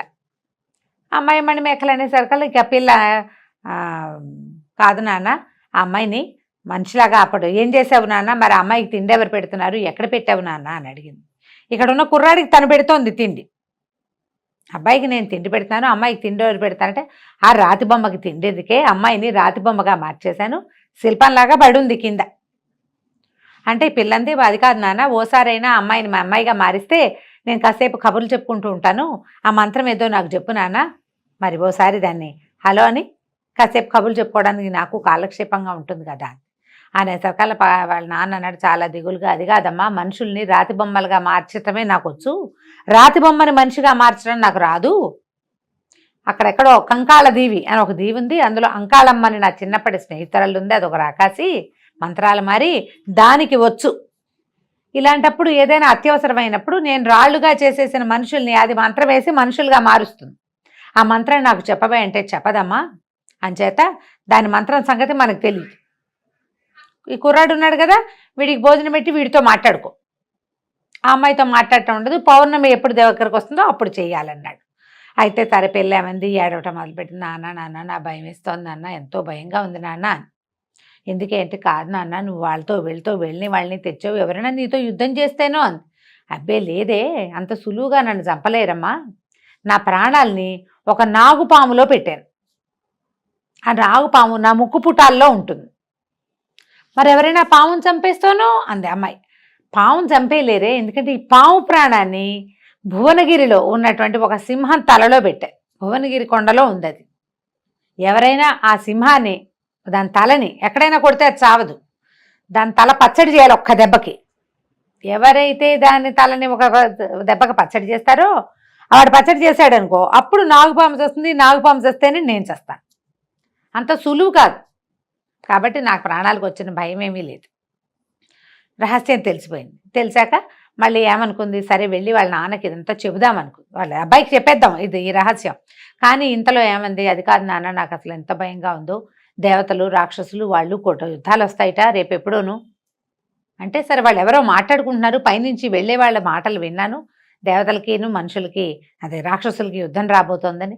ఆ యుద్ధంలో నువ్వేమవుతావంటే, ఏమీ అవనమ్మా, నా ప్రాణ రహస్యం చెప్పా కదా, నాకేమీ కాదన్నాడు. ఆ తర్వాత 2 పీపాల సారాయి తాగేసి పడుకుని నిద్రపోయాడు. ఈ పిల్ల నాన్న నిద్రపోగానే పరిగెత్తుకుంటూ వెళ్ళి అతనికి చెప్పింది, రేపొద్దున్నే మా నాన్న వెళ్ళిపోతాడు, ఇది మా నాన్న ప్రాణ రహస్యం, కానీ నువ్వు నన్ను పెళ్లి చేసుకోవాలి సుమి అని. సరే, మరి మణిమేఖల్ని రాత్రి మనిషిగా చేయటం ఎట్లా? ముందు కంకాళ దీవిలో ఉన్నటువంటి అంకాళమ్మని పట్టుకోవాలి. అది ఎటుందో ఎక్కడ ఉంటుందో నాకు తెలుసు దారి. ఆ దారి వైపుకి వెళ్దు కానీ రేపొద్దున మా నాన్న బయటికి వెళ్ళిపోగానే నేను నిన్ను బయటికి పంపించేస్తానని చెప్పింది. పైకి వచ్చి పడుకుంది. తెల్లవారేసరికల్లా ఈ రాక్షసుడు లేచామన్నాడు, అమ్మాయి కొంప మునిగిందే. తెల్లవారుసామున మరి ఒక వార్త వచ్చింది, దేవతలకిను రాక్షసులకి యుద్ధం జరగబోతోందిరే, నువ్వు ఎవరి మాటో విన్నావు, అది అక్షరాల నిజమైపోయింది, నేను యుద్ధానికి వెళ్ళిపోతున్నాను, పౌర్ణమి ఇంకా 5 రోజుల్లో ఉంది, ఆ లోపల నేను రాగలను లేను, వచ్చినప్పటికి వస్తా, కాబట్టి ఇంకా రాతి బొమ్మని మనిషిని చేసేది ఏం లేదు, వచ్చాక ఇంకా పౌర్ణమికి బలి ఇవ్వటమేనని అన్న తర్వాత ఏమంది పిల్ల, మరి ఎట్లా నాన్న, ఈ అబ్బాయి ఇక్కడే ఉండిపోయాడు, అమ్మాయి అక్కడ రాతి బొమ్మగా ఉందంటే ఏం పర్వాలేదు, నీకు వచ్చిన కంగారేం లేదు, ఆ అబ్బాయి తప్పించుకుంటాడని నువ్వు భయపడాల్సిన పని లేదు అని చెప్పేసి ఆ లోపల దాకా ఆ పిల్లని తీసుకుపోయి ఏం చేశాడు, ఈ విజయదత్తుడిని ఎద్దు స్వరూపంగా మొద్దుగా అయిపోయాడు, 2 కొమ్ములు కూడా వచ్చినాయి. అతని చుట్టూతా ఒక మంత్రం వేసి మాయాజాలం లాంటిది ఒకదాన్ని సృష్టించాడు. చుట్టూతా అల్లిబిల్లిగా అల్లుకుపోయింది అది, అతను లోపల అట్లా బిగుసిపోయి ఉన్నాడు. అమ్మాయి వీడికి వచ్చిన బాధ ఏమీ లేదు, వీడికి అన్నం అక్కర్లా, నీళ్ళు అక్కర్లా, గాలి అక్కర్లా, ఏం అక్కర్లా, ఇలాగే ఉంటాడు, ఏ పెరగడు తరగడు, కృషించిపోవటం ఏమి ఉండదు. నేను తిరిగి వచ్చేదాకా ఆ అమ్మాయి రాతి బొమ్మగా ఉంటుంది, వీడి మాయాజాలంలో ఉంటాడు. కాస్త సమయం అటు ఇటు అయినా మళ్ళీ వాడి పోషణ భారం నీకెందుకు, నువ్వేదో కావాల్సిన పండు కాయ కోసుకుని తిను హాయిగా, అడవిలోకి వెళ్ళి ఓ లేడి పిల్లని విరుచుకు తిందు కానీ మళ్ళీ వీడికి వంట చేసి పెట్టే పని ఎందుకు నీకు, అక్కర్లేని పని అని చెప్పేసి వెళ్ళిపోయాడు. ఈ పిల్ల హతాశురాలైపోయింది. నాన్న తెల్లంగానే విజయదత్తుని వదిలిపెడితే వాడు పోయి ఆ అంకాళమ్మ దగ్గరికి వెళ్ళి ఈ రాతి బొమ్మకి ప్రాణం తెప్పించుకుని ఆ బొమ్మను తీసుకుని తన కూడా నాన్నని చంపేసి తను తీసుకెళ్ళిపోతాడు అనుకో. ఏమి జరిగేలాగా లేదు. ఇక బిక్క మొహం వేసుకుని ఏడుస్తూ కూర్చుంది. ఇక అట్లా జరిగి 10 సంవత్సరాలు గడిచిపోయినాయి. రాలా 10 ఏళ్ళు పట్టింది. మరి ఈ 10 ఏళ్ళు పట్టితే ఆ లోపల ఏమవుతుంది, ఆ రాయి బొమ్మ ఎలా ఉందో రాతి బొమ్మ అలాగే ఉంది. ఇతనేమో మాయాజాలంలో ఉన్నాడు, పెరగడు తరగడు. సరే 10 సంవత్సరాలు గడిచిపోయినాయి, ఇలాగే ఉండిపోయింది. ఈ సంవత్సరాలు గడిచే లోపల ఇంకొక విచిత్రం జరిగింది. మన ఈ పిల్లవాడి తండ్రి కాంభోజరాజు కదా, కాంభోజ దేశానికి రాజు. అక్కడ ఒక ఈయన ఏంటంటే భోగ విలాసాలతో ఉండి బాగా కొంచెం వృద్ధుడైపోయాడు వాళ్ళ నాన్న. పిల్లాడు ఇంకా చంటి పిల్లాడే కదా, ఏమో 4-5 సంవత్సరాలు వచ్చి ఉంటాయి వాడికి. ఇవి వచ్చిన తర్వాత ఏమైందట, చుట్టుపక్కల దేశాల్లో జనాలు రాజులంతా ఈ రాజ్యం మీదకి రావాలని ప్రయత్నం చేస్తున్నారు. ట్రై చేసి ఒక్కొక్కడుగా ట్రై చేసి ఓడిపోయి 4 కలిసి వీళ్ళ మీదకి వచ్చారు. వచ్చేసరికల్లా సరే మంత్రి గుణశేఖరుడు ఏమన్నాడంటే, ప్రభు మీరు ఇక్కడ ఉండటం మంచిది కాదు, యువరాజా చంటి పిల్లవాడు చిన్నపిల్లాడు, రాణిగారిని తీసుకుని పిల్లాడిని తీసుకుని మీరు పారిపోండి, మరి రాజ్యం వాళ్ళు తీసుకున్నప్పటికీ కొంత సొమ్ముతో దాటిపోతే మీరు ఎక్కడో చోట జీవించచ్చు అంటే రాజు ఒప్పుకోరు. ఇది నా మాతృదేశం, దీన్ని వదిలిపెట్టి పారిపోవటం ఏంటి, దొరికిపోతే దొరికిపోతాం, రాణి నేను లేకుండా ఏం బతుకుతుంది, ఓ పని చేద్దాం, పిల్లాడిని మాత్రం తప్పించేసేద్దాం. యువరాజును తప్పిద్దామని భావించి ఈ రాజుగారి అంగరక్షకుల్లో ఒకడు చాలా ఉద్దండ వీరుడైన ఒకడిని పట్టుకున్నారు. ప్రసేనజిత్తు అతని పేరు. ఆ ప్రసేనజిత్తుకి ఇచ్చి ఈ 4 సంవత్సరాల 5 సంవత్సరాల చంటిపి చిన్నపిల్లాడిని అతని చేతికి అప్పచెప్పారు. అప్పచెప్పి ఇది రాజ్యం తాలూకు ఏమనాలి, దీన్ని నిధి, యువరాజు, ఎలాగైనా ఇతన్ని కాపాడు, బతికించు, యువరాజుగా ఉంచడానికి ప్రయత్నం చేయి, జాగ్రత్త అని చెప్పి కొంత సొమ్ము అప్పచెప్పి పిల్లాడిని అప్పచెప్పారు. అప్పచెప్తే ప్రసేనజిత్ అన్నాడు, ప్రభు మీ ఉప్పు పులుసు తిని పెరిగాను, రాజభక్తి అనే రక్తం నాలో ప్రవహిస్తోంది, రాజకుమారుడికి ఏ లోటు రానివ్వను, యుద్ధ విద్యలు కూడా నేర్పిస్తాను అని చెప్పి పిల్లాన్ని ఎత్తుకుని ఒక రహస్య మార్గం ద్వారా బయటికి వెళ్ళిపోయాడు. ఈ లోపల వీళ్ళ మీదకి దండెత్తొచ్చిన 4 రాజులు రాజ్యాన్ని జయించారు. రాజుని రాణిని పట్టుకున్నారు. మంత్రి గారితో సహా అందరినీ కారాగారంలో పడేశారు. ఈ రాజ్యానికి ఒక ఉత్తరాధికారిని ఒకటి పెట్టి, ఒకటి పెడతారు కదా, ఒక ఏమంటారు రాజ్యాధికారం, రాజప్రతినిధిగా తమ 4గురికి ప్రతినిధిగా ఒకరిని పెట్టి ఈ రాజ్యాన్ని సొంతం చేసుకున్నారు.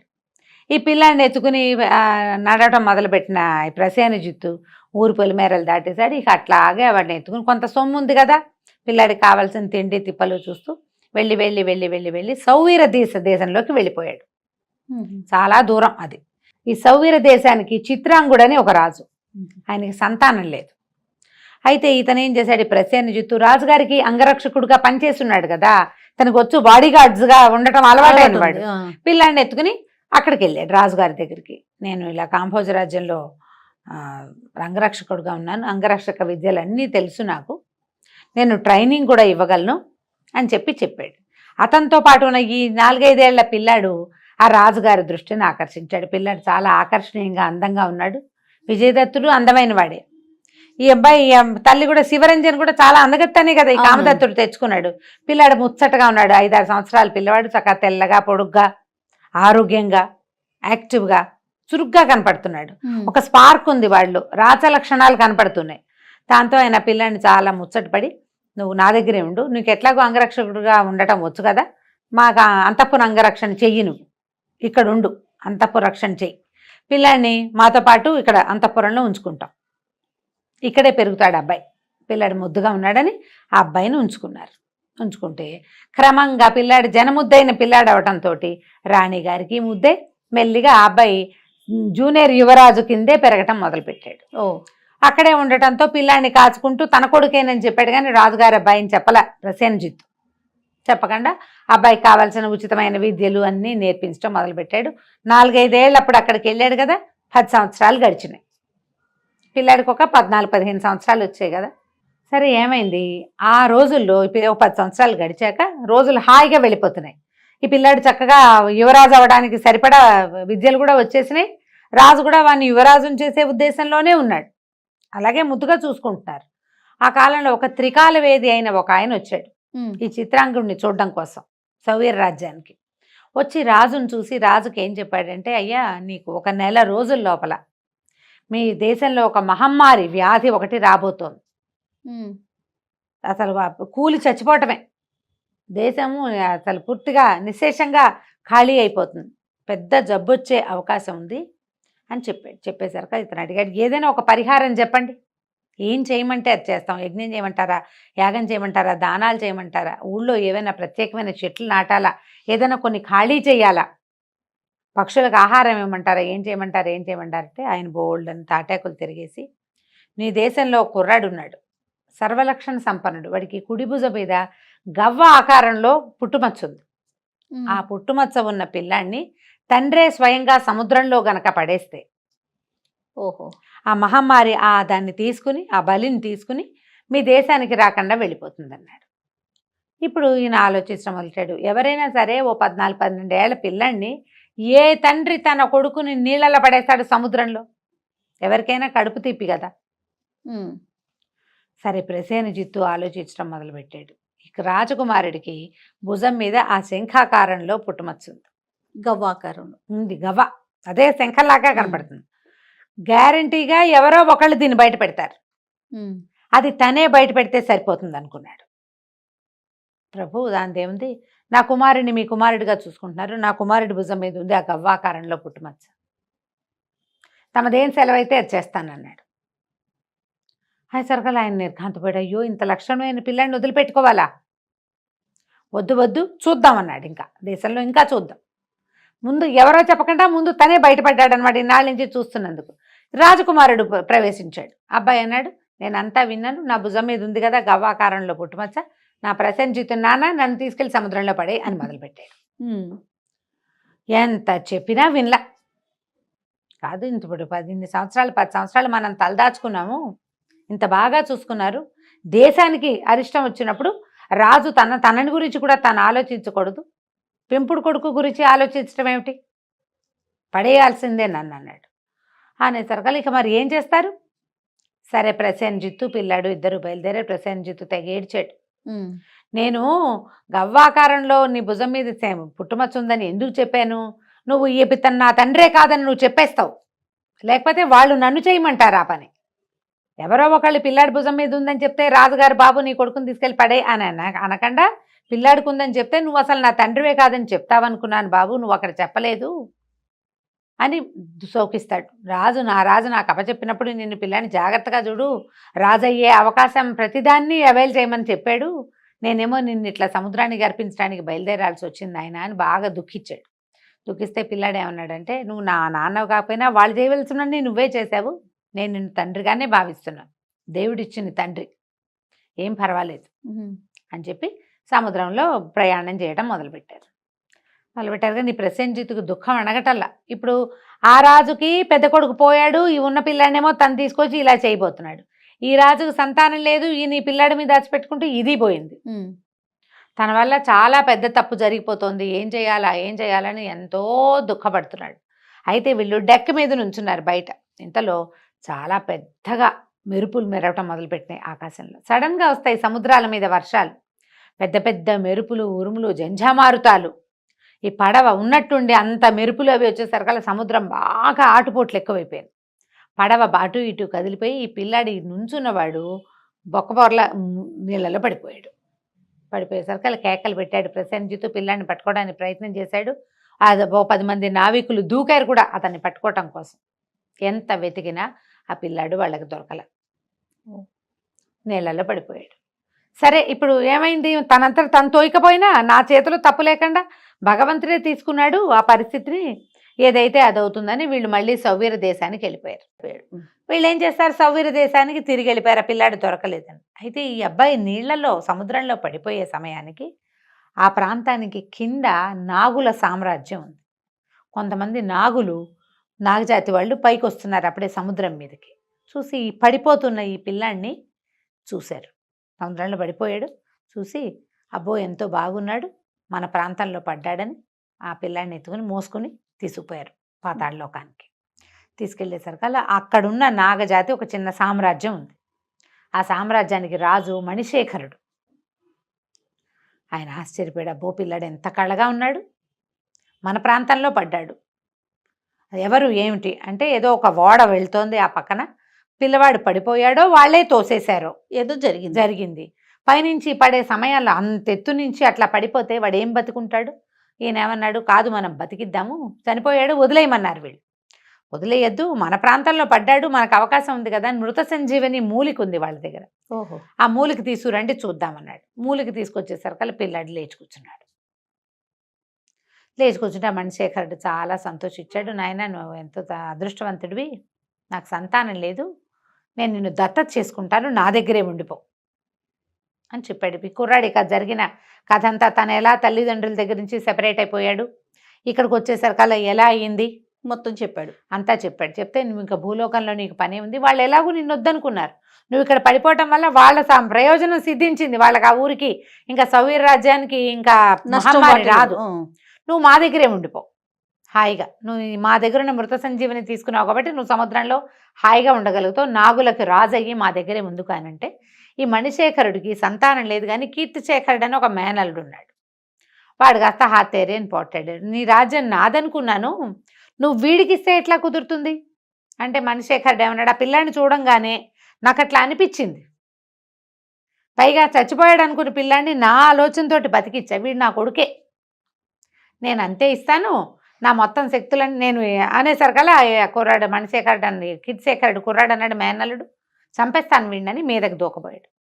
అప్పుడు ఈ మణిశేఖరుడు ఏం చేశాడు, నువ్వు చంపేయలేవు, మనిషి అయినంత మాత్రాన నువ్వు చంపుతానని అనుకోవద్దు, నా మొత్తం విద్యలన్నీ నేను ఇతనికి ధారాదత్తం చేస్తున్నానని ఒక చిన్న ప్రార్థన చేసి ఒక మంత్రంతో తన మంత్రశక్తులన్నీ ఈ పిల్లాడికి హేమదత్తుడికి ఇచ్చేసాడు. ఇతనిలో ప్రవేశించేసరికి ఇతనికి ఒక అపూర్వమైన కాంతి వచ్చేసింది. దాంతో కీర్తిశేఖరుడికి ఒళ్ళు మండిపోయింది. రాజుని చంపడానికి దూకాడు, మేనమావని. దూకేసరికల్లా ఈ పిల్లాడు హేమదత్తుడు అతను ఎంతవాడు, ఒక 14 ఏళ్లవాడు, 15 ఏళ్ళు ఉంటాయి అంతే కదా. 3-4-5 ఏళ్ళప్పుడు తీసుకొచ్చాడు ప్రసేనజిత్తు. 10 సంవత్సరాలే కదా గడిచాయి. వెంటనే ప్రార్థన చేస్తే అతనికి ఉన్న శక్తుల వల్ల అతనికి శక్తులు వచ్చేసినాయి. ఈ కీర్తిశేఖి మణిశేఖరుడి దగ్గర మొత్తం పోయినాయి శక్తులు, మొత్తం అంతా అబ్బాయికి వచ్చాయి కదా. అతని శక్తుల్లో నుంచి 2 బాణాలు వచ్చి కీర్తిశేఖరుని కొట్టేసాయి. ప్రార్థించేసరికి తమ రాజును రక్షించినందుకు ఆ నాగులంతా ఆహాహా జయ జయగోలు పలికారు. పిల్లాడు 14 ఏళ్ళవాడు ఎంత షార్ప్గా ఉన్నాడు. ఈయన రక్షించబడాలని కోరుకున్నాడు. వెంటనే పిల్లలు కొంచెం సుమారుగా ఉంటారు, ఆలోచించుకుంటూ ఉంటారు, వాడు చాలా షార్ప్గా ఉన్నాడు. దాంతో వాళ్ళు చాలా సంతోషించి తమ సిద్ధులు తమ వ్యవహారాలు అన్నీ అబ్బాయికి తెలియజేసి ఆ అబ్బాయిని రాజుని చేసుకున్నారు. హేమదత్తుడు రాజు అయిపోయాడు, పాతాళ లోకంలో ఉన్నాడు. ఇంతలో పైన ఏమైందో చూద్దాం. విజయదత్తుడు ఉన్నాడు కదా, అక్కడికి రాక్షసుడు యుద్ధం తర్వాత తిరిగి వచ్చాడు 10 సంవత్సరాల తర్వాత. కూతురు ఆశ అడిగింది, ఏంటి నాన్న ఇంతకాలం చేసావు, ఇన్నాళ్ళకు వచ్చావంటే యుద్ధం ఇప్పుడే పరిసమాప్తమైంది అని చెప్పి, పౌర్ణమి ఎప్పుడే అమ్మాయి అని అడిగాడు. ఇంకొక 5-6 రోజుల్లో పౌర్ణమి ఉంది. అప్పుడు 5-6 రోజుల ముందే వెళ్ళాడు. ఇప్పుడు 5-6 రోజుల ముందే ఏముంది, పౌర్ణమి 10 నెలకోసారి వచ్చేస్తుంది కదా. సరే నేను హాయిగా తిని పడుకుంటాను, ఈ లోపల 2-3 రోజులు రెస్ట్ తీసుకుని యుద్ధం నుంచి వచ్చా కదా, అంకాళమ్మని తీసుకొస్తే అది వచ్చి ఈ అమ్మాయినేమో రాతిని మనిషిగా చేస్తుంది, అప్పుడు అమ్మాయిని అబ్బాయిని ఇద్దరిని మనం ఇది చేసేద్దాం, మార్చచ్చు అని చెప్పి వెళ్ళిపోయాడు. అలాగానే ఏం చేశాడు, అమ్మాయి అంది, మరి వాళ్ళ మీద నుంచి పవర్ అయినా తీసేస్తావా అంటే తీసేస్తానన్నాడు. అప్పుడు ఈ విజయదత్తుడికి 3 రోజులు భోజనం పెడతానని అడిగింది. పాపం ఇన్నాళ్ళు ఉన్నాడు కదా అంటే అతను ఏం చేశాడు, ఆ మంత్రజాలాన్ని తీసేశాడు విజయదత్తుడి మీద నుంచి. వెంటనే ఈ అమ్మాయి విజయదత్తుడి దగ్గరికి వెళ్ళి, మా నాన్న పడుకున్నాడు, నీకు ఇంకేం భయం లేదు, నేను నిన్ను పైకి తీసుకెళ్ళి దిగబెడతాను, కానీ ఒకటే షరతు, నువ్వు నిన్ను పెళ్లి చేసుకుంటానన్నావు అంటే ఇతను అన్నాడు, మాట తప్పను, కాకపోతే నేను పెద్ద భార్యను చేసుకోలేను, 2వ భార్యను చేసుకుంటా, పెద్ద భార్యగా మణిమేఖలే ఉండాలి, నాకు రాక్షసివి కదా, నేను ఉంచుకోవడానికి మా వాళ్ళు ఒప్పుకోరు అంటే ఒప్పుకుంది, నీతో ఉండాలి అంతే, ఈ మా నాన్న బెడదా లేకుండా ఉంటుంది నాకు, ఇక ఈ రాక్షస జీవితం నేను జీవించలేను అంటే ఒప్పుకున్నాడు. ఒప్పుకుంటే ఈ అమ్మాయి ఏం చేసింది, ఈ విజయదత్తుడిని ఒక సొరంగ మార్గం గుండా నడిచిపిచ్చు తీసుకెళ్ళి ఒక బిల మార్గం గుండా బయటికి తీసుకెళ్ళి ప్రవేశపెట్టింది. ఆ వైపుకు వెళ్ళాలి మనం, నువ్వు కంకాళ లోయ అదే కదా ఉంది, ఏమంటారు కంకాళ లోయ అనే కదా దాని పేరు, అవును, అక్కడికి వెళ్ళాలి, వెళ్ళిపో, నువ్వు ఈ దారి గుండా నడిచి వెళ్తే దొరుకుతుంది. 3 రాత్రులు 3 పగళ్ళు నడిచాడట. ఓహో, నడిచి నడిచి నడిచి వెళ్తూనే ఉన్నాడు. ముందు ఆ అంకాళమ్మ దగ్గర మంత్రం నేర్చుకుని మణిమేఖల్ని కాపాడాక అప్పుడు ఇతని ప్రాణం తీసే పని చేయాలన్నమాట. అందుకని అటు బయలుదేరాడు. సరే వెళ్ళేసరికల్లా ఏమైంది, ఒక మంచి ప్రదేశంలోకి వెళ్ళాడు. ఎంత బాగుందో, దేవతలు నివసించే చోట్లాగా ఉంది అది, పచ్చగా అంతా తోటలు చెట్లు చాలా ఇదిగా ఉంది. సడన్గా ఒక చల్లని గాలి వస్తుంది ఎక్కడి నుంచో. ఏంటి ఇంత చల్లగాలి వస్తుందని చూస్తే ఒక 4 చక్కటి తెల్లటి రాజహంసలు, మెడ దగ్గర అంతా బంగారపు సారలున్న 4 రాజహంసలు దిగినాయి. తను చూస్తూ ఉన్నాడు. అయితే ఏమైంది, ఆ హంసలు ఒక చోట వాలి ఏదో కాస్త అటు ఇటు నడుస్తూ ఉంటే పైనుంచి ఒక కొండ సిలువ వస్తుంది. ఆ కొండ సిలువ జారి జారి వస్తుండేసరికి అతను చూస్తున్నాడు, కానీ ఇతను కేకలిస్తే మాత్రం వాటికి ఏం వినపడుతుంది అనుకున్నాడు, పక్షులు కదా. ఇతను ఏం చేశాడు, పరిగెత్తుకుంటూ వెళ్ళాడు. తను ఒక చోట దాక్కుని చూస్తున్నాడు వాటిని. పరిగెత్తుకుంటూ వెళ్ళి ఆ పాముని కొండ సిలువని కొట్టబోయే లోపల అది కాస్త ఒక హంస మీద పడింది. హంసలు కెక్కరించి అటు ఇటు పరిగెడుతున్నాయి. ఇతను పరిగెత్తుకుంటూ వెళ్ళి కత్తి విసిరాడు. ఆ కత్తి విసిరితే ఆ పాము ఇతన్ని చుట్టుకోబోయింది. అతి కష్టం మీద ఆ పామును ఎట్లాగోట్లా ఆ కొండ సిలువని వదిలించుకుని దాన్ని 2-3 ముక్కలుగా చేసేసాడు. చేసేసి పోన్లే పాప హంసలు రక్షించబడే, అవి ఎగిరిపోయినాయి ఇంకో చెట్టు మీదకి. పాపం అవి బతుకుంటాయి కదా, పాము వాటిని తినేపోతుంది, ఆ హంసలు చాలా బాగున్నాయి. దాంతో ఇతను పక్కన ఒక చెరువు ఏదో ఉంటే ఈ పావుని ఎత్తుడు తన మీద పడ్డది, కడుక్కుని వదిలించుకుని ఇంకా వెళ్ళటానికి మార్గం చూస్తుంటే ఆ హంసలు ఇతనితోటి మాట్లాడి, సరే అతను ఇదంతా జరిగిందంతా చెప్పాడు. అడిగా ఎక్కడికి వెళ్తున్నావు, నువ్వెవరు ఏమిటి అని. అడిగేసరికల్లా ఇతను ఏమన్నాడు, నేను ఇట్లా ఫలానా రాజకుమారుణ్ణి, మణిమేకల కోసం బయలుదేరాను, ఇట్లా మహాబలి రాక్షసుడికి దొరికాను, అయితే ఇప్పుడు ఈ అంకాళమ్మ కోసం ఆ కంకాళ లోయకి వెళ్ళబోతున్నాను అనేసరికల్లా మీకు ఏదైనా సహాయం చేస్తాం, నీకేం చేయమంటావు అంటే కంకాళ లోయకి దారి చూపించండి అన్నాడు. వీళ్ళు ఏమన్నారంటే సరే మా మీద కూర్చో, మేము తీసుకెళ్తాం, కానీ అంకాళమ్మ దగ్గరికి వెళ్ళలేము, దానికి చాలా మాయశక్తులు ఉన్నాయి, మాకు కూడా తెలీదు, ఆమె దగ్గర ఒక మంత్రం ఉందిట అని చెప్పాడు. రాళ్ళని మనుషులుగా మార్చేది, అంటే రాతిగా మారిన మనుషుల్ని ఇలా మార్చేది. సరే ముందు నువ్వు పడుకో, నువ్వు కూర్చో మా మీద, నిన్ను తీసుకెళ్తాము, అక్కడ దింపుతాం, అక్కడ క్రియ నువ్వే చేసుకోవాలి, దీనికి ప్రతిగా మాకు ఇంకొక పెద్ద బృహత్ కార్యం చేసి పెట్టాలి, నువ్వు చేస్తానని ఒప్పుకుంటే తీసుకెళ్తామన్నారు. వాటి ప్రాణాలు ఇప్పుడు రక్షించిందే కాకుండా ఇంకొక క్రియ కూడా కావాలి. సరే ఒప్పుకున్నాడు, అది ఎంత కష్టసాధ్యమైనా చేస్తానన్నాడు. సరే ఈ 4 హంసలు చక్కగా తమ మీద ఒక పీట వేసుకుని రెడీగా కూర్చుంటే ఇతను ఆ పీటకి పడుకుని నిద్రపోయాడు. 3 రోజుల నుంచి నడుస్తున్నాడు కదా, తెల్లవారేసరికి తీసుకెళ్ళి ఆ కంకాళ లోయలో దింపేసింది. ఇప్పుడు అంకాళమ్మ దగ్గర నుంచి మంత్రం ఎట్లా తీసుకోవాలి, ఆ మంత్రం చచ్చినా చెప్పదు, అదొట్టి రాక్షసి, ధూర్తురాలు, ఎవరైనా కనపడితే వాళ్ళని నవిలి మింగేస్తుంది, వాళ్ళ అంతు చూస్తుంది తప్ప ఆ మంత్రం తన దగ్గరే ఉంచుకుంటుంది. తన స్నేహితుడైన మహాబలికే చెప్పల, కాబట్టి ఏం చేయాలి. అప్పుడు వాళ్ళలో ఒకడు ఏం చెప్పాడంటే, ఇది ఏం చేస్తుందంటే అది నివసించే ప్రదేశానికి ఎదురు వెళ్ళకూడదు, వెళ్తే కనపడిన వాళ్ళని కనపడేట్టుగా రాళ్ళుగా మార్చేస్తుంది. మేము వెళ్ళినా మా పరిస్థితి అదే. ఒక మర్రి చెట్టు ఉంది, రోజు ఒక ఆకు రాలుతుంది ఆ చెట్టు మీద నుంచి. ఇదేం చేస్తుంది రాక్షసి, ఆకు మీద ఆ మంత్రం రాస్తుంది, ఆ ఆకుని హోమంలో వేస్తుంది, హోమం చేస్తుంది, 1000 సార్లు జపించి హోమంలో వేస్తుంది.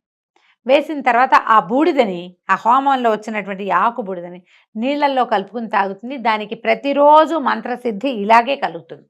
ఓహో, ఏ రోజుకి ఆ రోజే చేసుకోవాలి. మేము పని చేస్తాం, నిన్నొక మర్రాకుగా మార్చి అక్కడ పడేస్తాం, నీ మీదే రాస్తుంది, నువ్వు ఎలా తప్పించుకుంటావనేది ఇక నీ ఇష్టం.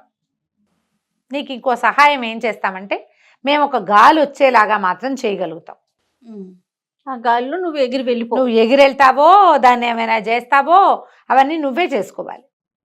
బాగుంది. అప్పుడు ఏదైనా నీ అదృష్టం కొద్దీ ఏదైనా జరిగితే అప్పుడు నీకు ఉన్నట్టు.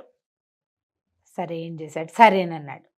అక్కడి నుంచి వీడిని మర్రి ఆకుగా మార్చేసి ఆ చెట్టు కింద ఆల్రెడీ పడి ఉన్న ఆకుని తీసేసి వీడిని అక్కడ పెట్టారు. విజయదత్తుడు ఆ 4 హంసలు దూరంగా నిలబడ్డాయి. బాగా నిలబడేసరికి ఈ రాక్షసి వచ్చింది, ఈ అంకాళమ్మ బయటకు వచ్చింది. అవి ఇవి పూరెలు అవి ఇవి చక్కగా సరి చేసుకుంది, మొత్తం యజ్ఞం చేయడానికి ఏర్పాటుగా అన్నీ పెట్టుకుంది. ఆ నేల మీద పడ్డ మర్రాకు తీసి దాని మీద రాయటం మొదలుపెట్టింది, మంత్రం రాసింది.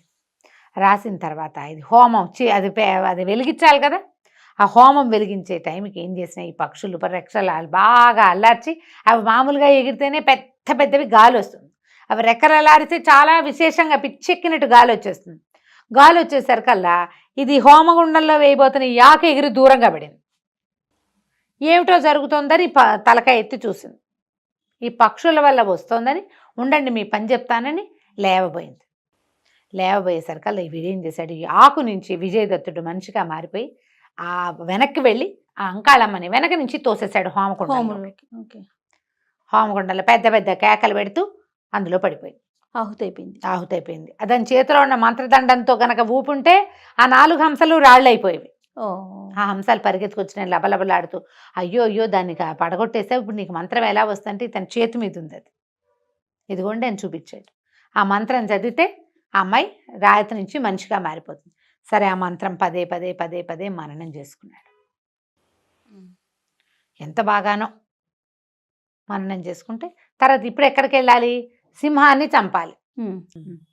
అంకాళమ్మ దగ్గర నుంచి మంత్రం సంపాదించాడు విజయదత్తుడు. తర్వాత హంసలు ఏమన్నాయంటే, నువ్వు మాకు ఒక పని చేయాలి, సింహాన్ని చంపేద్దు కానీ, సింహాన్ని చంపేశాక మా పని పూర్తి చేశాకే నువ్వు అమ్మాయిని మణిమేఖలని రాయి నుంచి మనిషిగా మారుస్తావు. ఓకే, సింహం చచ్చిపోతేనే రాక్షసుడు చచ్చిపోతాడు, ఆ తర్వాతే నువ్వు మణిమేఖల్ని చేయగలవు.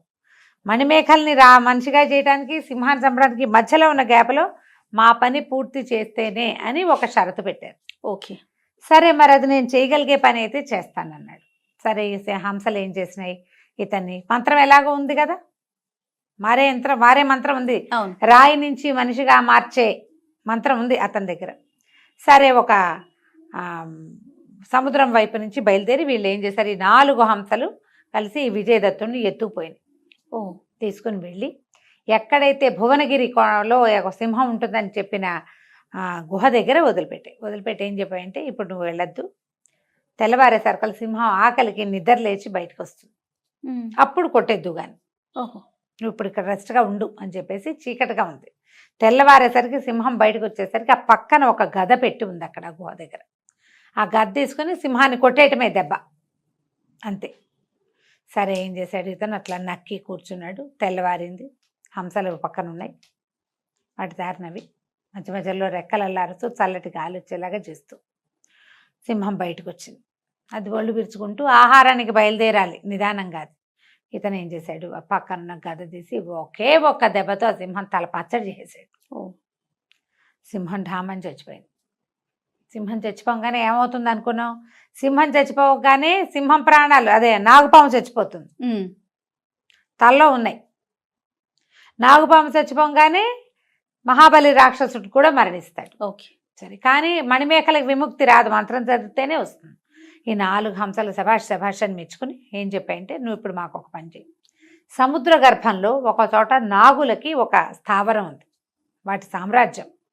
ఆ నాగ సామ్రాజ్యంలో కళ్యాణ కరవాలం అని ఒక కత్తి ఉంది.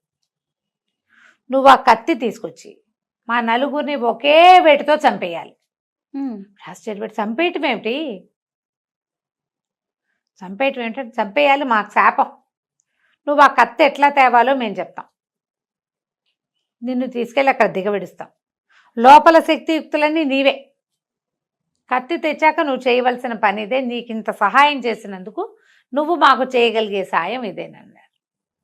మణిమేఖలకి వచ్చిన ప్రమాదం ఏం లేదు, రాక్షసుడు చచ్చిపోయాడు, రాక్షస కన్య ఉంటుంది అక్కడ. ఓకే. మణిమేఖల రాయిగా పడింది, అమ్మాయి అలాగే ఉంటుంది, ఏం తేడాలు ఏం లేదు. సరే ఏమన్నాడు, సరే ఒప్పుకున్నాడు. మరి ఇట్లా ఎట్లా వెళ్ళాలంటే మేము తీసుకెళ్తామని ఇతన్ని మళ్ళీ 4 హంసలు మీదెక్కించుకున్నాయి. తీసిపోయి సముద్ర మధ్యంలో ఒక చోట జారవిడిచినాయి. నీకు పని అయిపోతే మళ్ళీ మేము ఇక్కడికే వచ్చి నిన్ను పికప్ చేసుకుంటాం, ఇక్కడిక్కడే దగ్గరలోనే ఉంటామని. సరే ఇతను దిగాడు. దిగేసరికి సముద్రంలో పడిపోయాడు. ఆ పడిపోవటం నాగ సామ్రాజ్యంలో ఎక్కడైతే హేమదత్తుడు పడ్డాడో అక్కడే పడ్డాడు. అదే దాని బిలం. సరే నిదానంగా అవి ఇవి మెల్లిగా చూసుకుంటూ వెళ్ళేసరికల్లా ఏమైంది, పట్టేశారు. లోపల బాగా బట్టలు ఉంటారు కదా, వీళ్ళకి 12 సంవత్సరాల క్రితం వీళ్ళ దగ్గరికి చేరినటువంటి హేమదత్తుడు రాజుగా ఉన్నాడు. హేమదత్తుడు ఎవడెవరా నువ్వంటే, మీ దగ్గర కళ్యాణ కరవాలం అని ఉంది, నేను దానికోసం వచ్చానన్నాడు. కరవాలం నాగుల సొత్తు, అది దైవ సంబంధమైన వస్తువు, అది వాడేది కాదు, యుద్ధం చేసేది కాదు, ఇంకోటి కాదు, మానవుడికి ముట్టుకునే అవకాశమే లేదు, నువ్వు వెళ్ళిపోమన్నాడు హేమదత్తుడు. విజయదత్తుడు ఒప్పుకోలే, ఎట్లాగైనా దాన్ని నేను పట్టుకుని వెళ్ళే తీరుతా. అక్కడి నుంచి యుద్ధం చేశారు. హేమదత్తుడు బంధించండి వీడిని అంటే సైనికులంతా మీద పడ్డారు. విజయదత్తుడు బాగా కత్తి యుద్ధం చేశాడు, కానీ దొరికేస్తే కొరడాలతో కొట్టి సముద్రం నుంచి బయట పారేయండి భూమి మీదకి, మళ్ళీ వీడు పైకి రాకుండా, లోపలికి నీళ్ళలోకి రాకుండా అని చెప్పాడు. అయితే ఏమైంది, పట్టేసుకున్నారు, విజయదత్తుడిని తీసుకుపోయారు, కొరడాలతో చీత కొట్టారు. కొంత సమయం గడిచిన తర్వాత ఒక భటుడు ఒకడు వచ్చాడు, ఒక మణిహారాన్ని పట్టుకొచ్చాడు.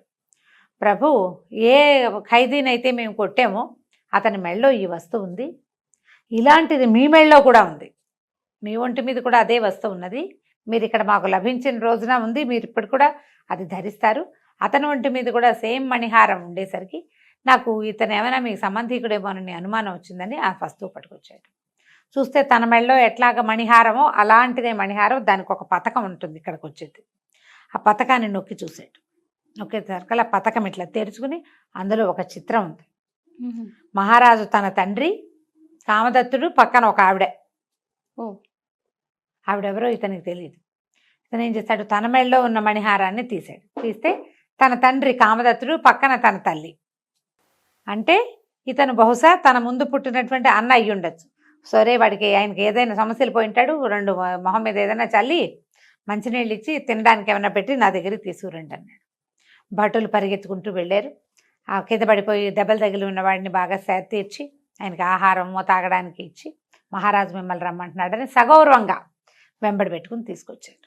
ఓకే. తీసుకొచ్చేసరికల్లా ఇది ఇక్కడ ఎందుకుంది నీకు ఈ దగ్గర అంటే, ఆయన నా తండ్రి, ఆవిడ నా తల్లి, నా పుట్టినప్పుడే నేను మరణించింది, నేను పుట్టినప్పుడే ఈ మణిహారం నా దగ్గరే ఉంది. నేను ఒక రాజద్రోహ నేరం కింద నన్ను బయటికి పంపించేశారు, వస్తువు మాత్రం నాతో ఉండిపోయింది, మిమ్మల్ని చంపేయలేదా అని అడిగాడు. చంపేయలేదు, మంత్రి నన్ను రక్షించాడంటే అప్పుడు హేమదత్తుడు చెప్పాడనమాట, నేను ఈ రాజుగారి రెండో కుమారుడిని, ఫోటో తీసి చూపించాడు, ఈవిడ మా తల్లి అని. అయితే విజయదత్తుడు ఏం చెప్పంటే, నిన్ను చంపానన్న నేరం మీదే, నిన్ను అంటే హత్యా ప్రయత్నం చేశానన్న అనుమానం మీదే నన్ను నగర నిష్కాసనం చేయించారు, బయటికి పంపించేశారు, చంపేయమన్నారు, కానీ మంత్రి రక్షించడం వల్ల నేను బతికిపోయాను, ఇవి తిరిగాను, ఇట్లా జరిగింది అని మొత్తం జరిగిందంతా చెప్పాడు. నువ్వు ఇక్కడికి ఎట్లా వచ్చావు అన్నాడు. అంటే తండ్రిని ఇట్లాగా నలుగురు నగరాధిపతులు కలిసి మన తండ్రిని మీద యుద్ధం చేశారు, ఆయన పట్టుబడ్డాడు, నన్ను చిన్నపిల్లాన్ని పంపించేశాడు బయటికి, నన్ను తీసుకొచ్చిన ప్రసేనజిత్తు ఈ అబ్బాయికి తెలుసు విజయదత్తుడికి, ఎందుకంటే విజయదత్తుడు 15 ఏళ్ల వాడు, తమ్ముడు పుట్టినప్పుడు పెద్దవాడు కదా. ప్రసేనజిత్తు నాకు తెలుసు అన్నాడు. ప్రసేనజిత్తే నన్ను అక్కడి నుంచి ఎత్తుకుని పారిపోయాడు, అతని వల్ల నేను ఇక్కడికి వచ్చాను, ఇక్కడ ఈ రాజుకి నేను నచ్చి నాకు ఇట్లా రాజ్యం ఇచ్చాడు అని, నువ్వు ఎందుకు వచ్చావు ఏంటంటే ఈ కళ్యాణ కరవాలము అది ఎందుకు కావాల్సి వచ్చిందో చెప్పారు.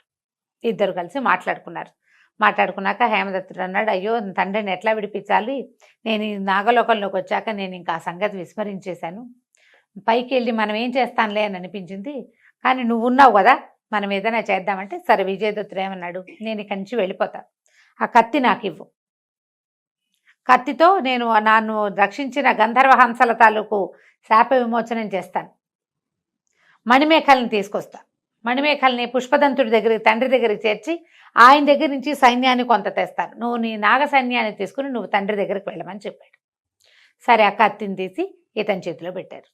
విజయదత్తుడు ఆ కత్తి పుచ్చుకొని ఆకాశమార్గ అది సముద్రంలో నుంచి అలా పైకి వచ్చేసరికి అలా హంసలు రెక్కలార్చుకుని సిద్ధంగా ఉన్నాయి. గబగబా ఇతన్ని ఎత్తుకుని ఒక కొండ మీదకి తీసుకెళ్ళి ఏం చెప్పారంటే, ఒకే వేటుతో నలుగురిని నరికేయాలి, నువ్వు ఒక్క దెబ్బకి 4 హంసల్ని ఒకే దెబ్బకి చంపేయాలి. అతను భయపడుతూను బాధపడుతూ ఇంత సహాయం చేసిన వాళ్ళని చంపేయాల్సి వస్తుందని, హింసకు పాల్పడుతున్నానని బాధపడుతూనే 4 హంసల్ని ఒక్క దెబ్బకి మెడ కట్ చేసేసరికల్లా ఆ హంసల స్థానంలో 4 అపూర్వ సౌందర్యవంతులుగా కనపడేటువంటి గంధర్వ కుమారులు ప్రత్యక్షమయ్యారు. దేవస్వరూపాల్లాగా ఉన్నారు 4.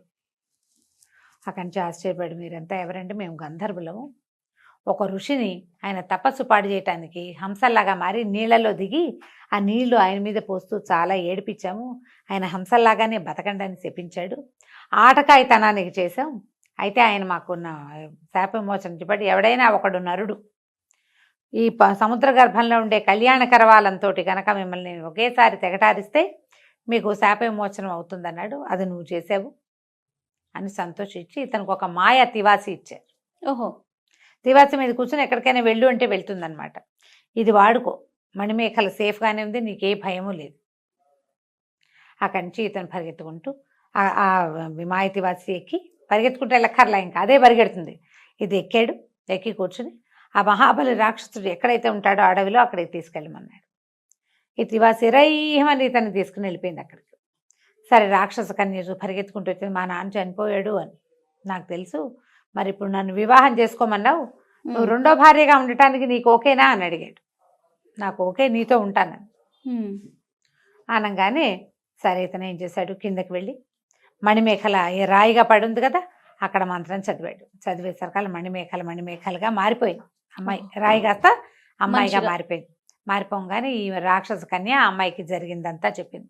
నీకోసమే ఇంత కష్టపడ్డాడు, నేను తీసుకెళ్ళడానికే వచ్చాడు ఇతను, మా నాన్నని చంపేశాడు అని చెప్పేసరికల్లా సరే మణిమేఖల అతనితో తయారైంది రావడానికి. మణిమేఖల రాక్షస కన్య ఇద్దరిని తివాసి ఎక్కించుకుని ముందు పుష్పదంతుడి దగ్గరికి వెళ్ళాడు, కూతురుని ఆయనకు అప్పచెప్పంగానే ఆయన చాలా సంతోషించి, ఆయన మా పిల్లని నీకే ఇచ్చి పెళ్లి చేస్తానన్నాడు. పెళ్లి తర్వాత చేయొచ్చు, ముందు ఇప్పుడు మా నాన్నని రక్షించడం కోసం మేము సైన్యంతో మా తమ్ముడు వస్తున్నాడు, నాకు కూడా సైన్యం కావాలంటే సరే ఇతను మాయతివాసి ఎక్కి వెళ్ళిపోయాడు. వెనకాల నుంచి సైన్యాన్ని పంపించాడు పుష్పదంతుడు. ఇతను విజయదత్తుడు పట్టుకెళ్ళిన పుష్పదంతుడి సైన్యము హేమదత్తుడు తీసుకొచ్చిన నాగ సైన్యంతో ఆ 4 రాజులని ఓడించి రాజప్రతినిధిని నగర బహిష్కారం చేసేసి తమ తండ్రిని మళ్ళీ సింహాసనం మీద కూర్చోబెట్టారు. తను ఏనాడో వెడలగొట్టిన కుమారుడు మళ్ళీ ఇంత గొప్పవాడై చక్కగా 2 కన్యల్ని వివాహం చేసుకుని ఓ తివాసిని సంపాదించుకుని కామరూప విద్యని నేర్చుకుని తమ్ముడిని కూడా మళ్ళీ వెనక్కి తీసుకొచ్చాడని చాలా సంతోషించి తండ్రి ఏం చేశాడు, విజయదత్తుడికి పట్టాభిషేకం చేశాడు. 2 రాణులతోటి అతను హాయిగా రాజ్యాన్ని వెళ్తూ ఉన్నాడు. హేమదత్తుడు ఎప్పట్లాగానే నాగలోకానికి వెళ్ళిపోయాడు. కథ కంచికి మనం ఇంటికి. భలే ఉంది రమ్మగారు, చాలా బాగుంది. నమస్తే. నమస్తే జయ.